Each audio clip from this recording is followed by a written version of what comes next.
This is going to be quick.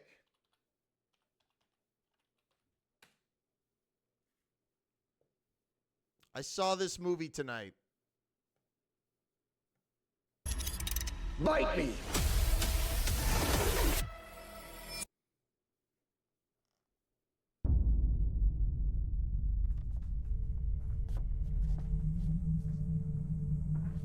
Was Santa Jaws the one that we watched, Bill Casey?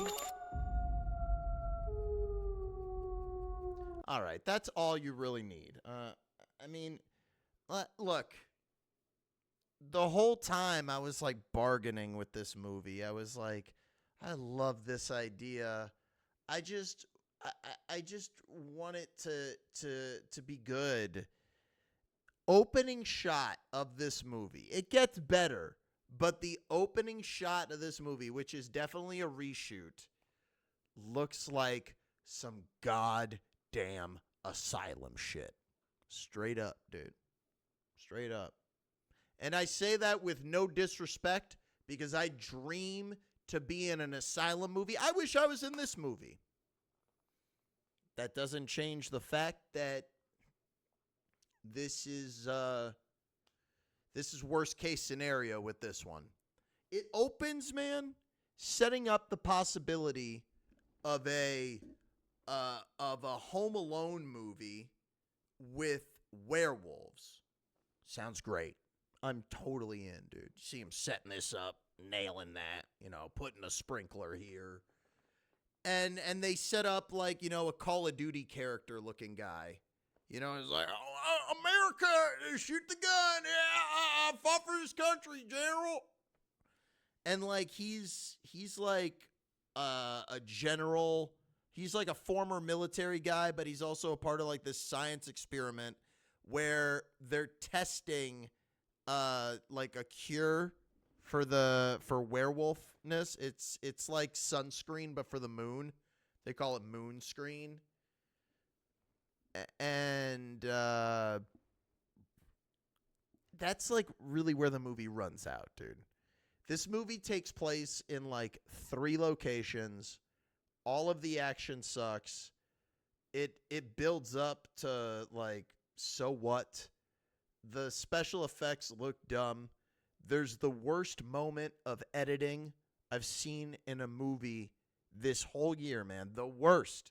Like the worst editing, like there was, and it sucks because at the screening they said that they what's it called? They had a local Austin editor, and there's this part where they leave somewhere and like something happens and then it just cuts and they're in the car, and it's like whoa. They acknowledge that moon screen is a dumb name to protect them from sunscreen for the moon. I was coming up with better ideas for the movie like while watching it. It at best it reaches medium rental. At best. This shit, like, the idea of watching this in a theater is ridiculous. However, H-O-W-ever,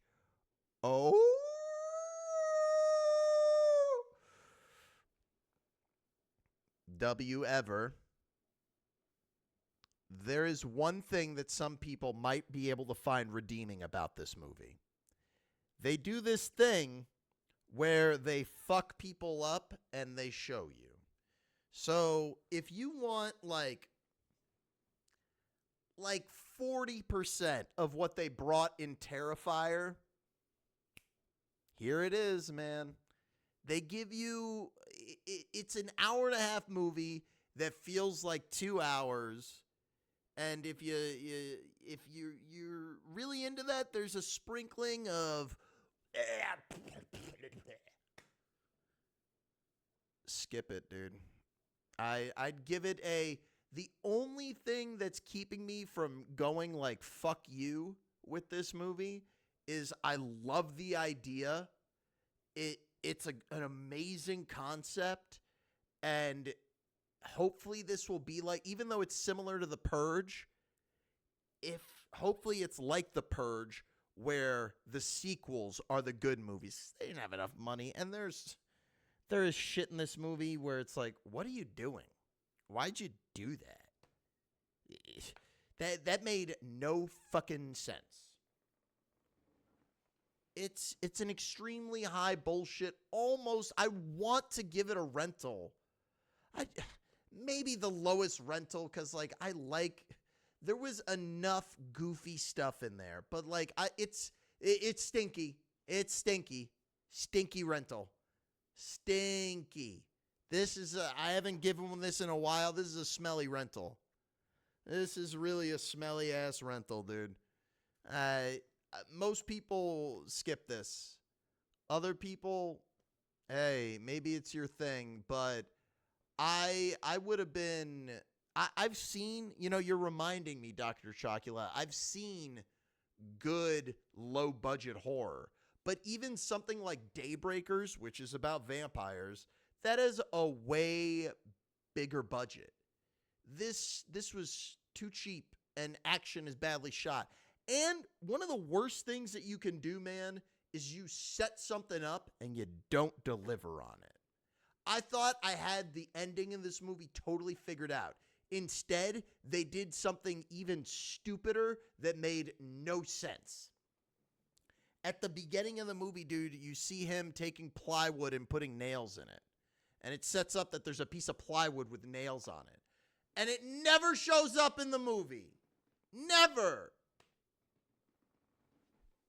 Why did you show me that? I don't give a shit. I didn't need to see that. Who cares? It's not going to come back. What are you going to do at the end? No spoilers. I wonder if they'll make another one from a better writer. It's barely worth watching for free, dude. Barely.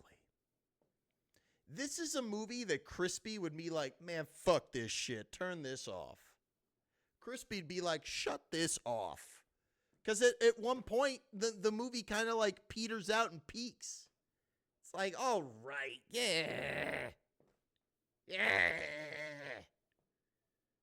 Crocky, mate. That's what Crispy would say.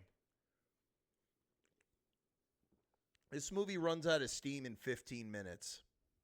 That's just a fact.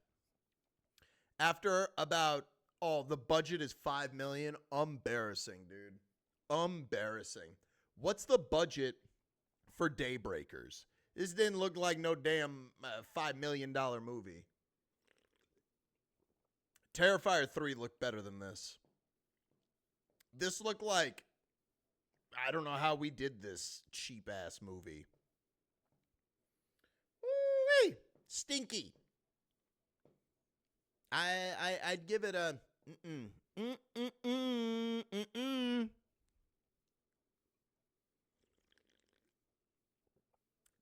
wow. Daybreakers is such a good movie. I guess it's Daybreakers Reminiscent Hour again. Hi.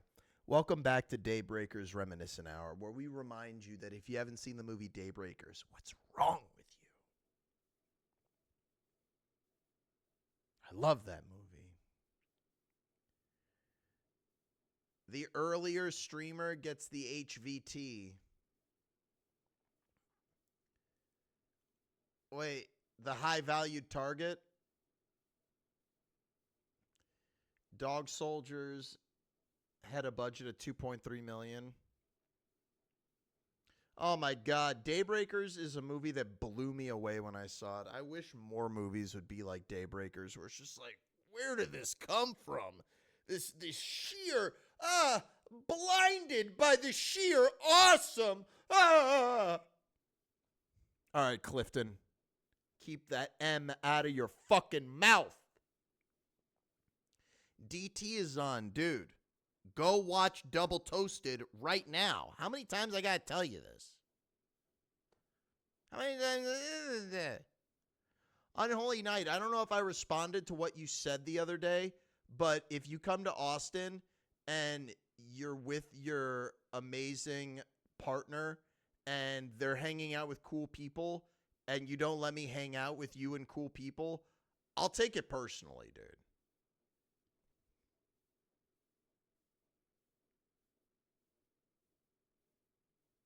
Anyway, Space Wolf Speakeasy, are you telling me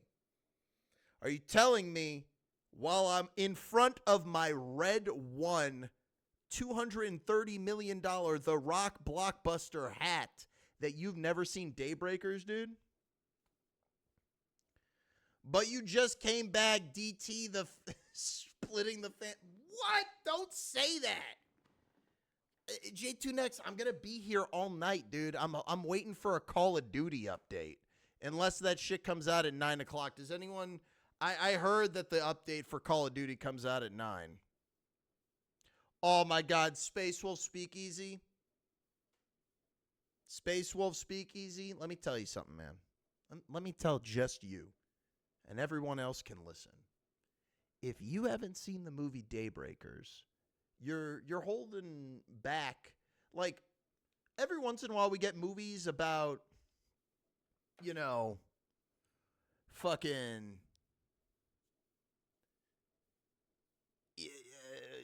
we get excited about these genre films that are kind of twisted. Like, remember Abigail? Everyone's like, oh, Abigail. What did we think of Abigail?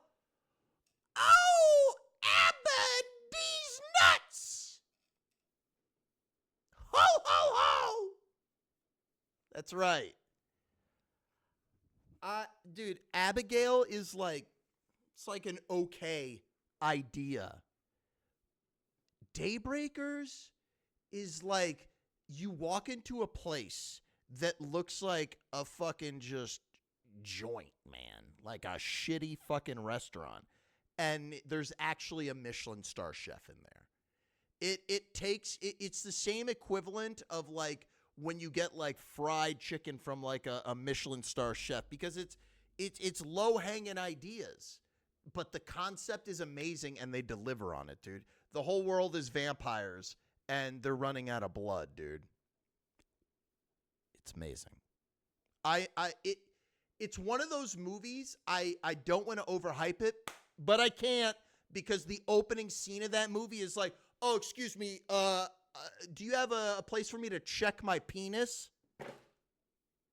I seem to have brought my girthy and ginormous dick. Prove me wrong. Go watch Daybreakers, dude. And you will see a movie drop a dong on the table. I'll be here when it's over, dude, and we can talk about it. And you'll see the light, man. It'll be beautiful. All right, anyway. 1 year ago, I feel like I heard about this movie and it kind of sucked. Megan was good. I liked Megan. Megan had emotional moments that worked. Unlike this fucking movie that had emotional moments that made me want to twerk. And I've pause. Anyway, go watch Double Toasted. I